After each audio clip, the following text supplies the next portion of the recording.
Effectivement, Philippe a un petit peu chaud, hein, vous l'avez compris, donc il va quitter la veste afin de nous faire une petite surprise. Et en attendant cette surprise, juste quelques mots d'histoire par rapport à ce voyage indiscret dont on a déjà beaucoup parlé. Alors on parle de voyage indiscret, on pourrait parler de voyage périlleux, car venir à Grès pendant la guerre de 14, lorsqu'on est une femme néo-zélandaise, c'est-à-dire appartenant à la couronne britannique, avec un passeport qui bien sûr n'était pas valable pour la destination, nous sommes à Grès dans la zone des armées, c'était effectivement périlleux. Alors comment cela est venu? Catherine avait rencontré Francis Carco avec son futur mari John Middleton Murray à Paris à la fin de l'année 1913.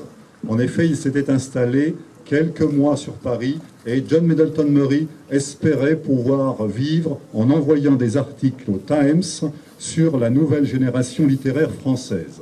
Hélas, pour lui et pour son porte-monnaie, chaque article a été refusé.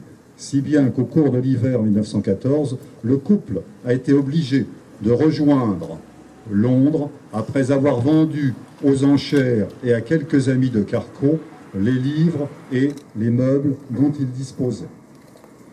Pendant ce séjour à Paris, Francis et Catherine ont particulièrement sympathisé.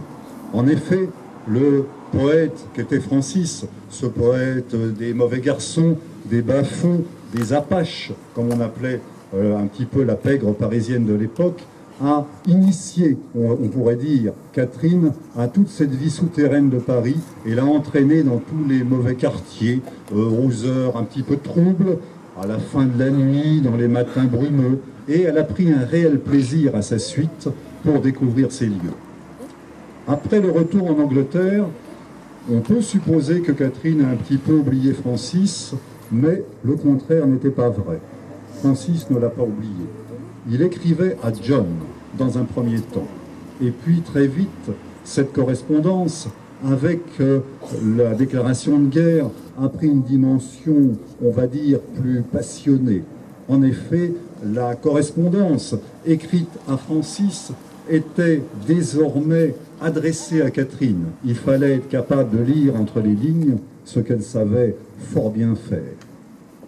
Francis a été mobilisé pas dès la déclaration de guerre, mais un petit peu plus tard, au mois de novembre 1914.